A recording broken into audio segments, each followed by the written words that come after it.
بسم اللہ الرحمن الرحیم۔ نئے اسلامی سال کا آغاز ہو چکا ہے اور یہ نیا اسلامی سال ہمیں اس بات کا احساس دلاتا ہے کہ ہم نے ماضی میں کیا کھویا اور کیا پایا۔ نئے اسلامی سال ہمیں بطور خاص دو باتوں کی طرف متوجہ کرتا ہے۔ نمبر ایک، ماضی کا احتساب۔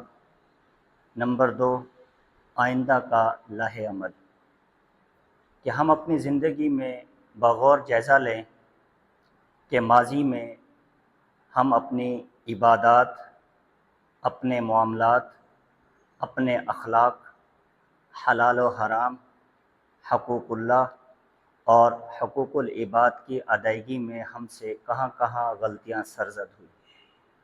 اور یہ خود احتسابی کا عمل ایسا بابرکت عمل ہے کہ آقا علیہ الصلاۃ والسلام نے خود احتسابی کی طرف ہمیں متوجہ فرمایا۔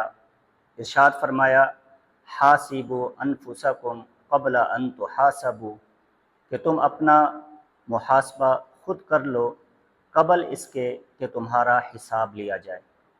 تو یہ پہلا عمل ہے کہ ہم نئے سال کے آغاز پر اپنے ماضی کا جائزہ لیں، اور دوسرا عمل کہ آئندہ کا مستقبل وہ ہم نے گزشتہ سال کے جو ہمارے تجربات ہیں ان کی روشنی میں ہم نے یہ طے کرنا ہے کہ آئندہ کا ہمارا روشن مستقبل کیسے ممکن ہو سکتا ہے۔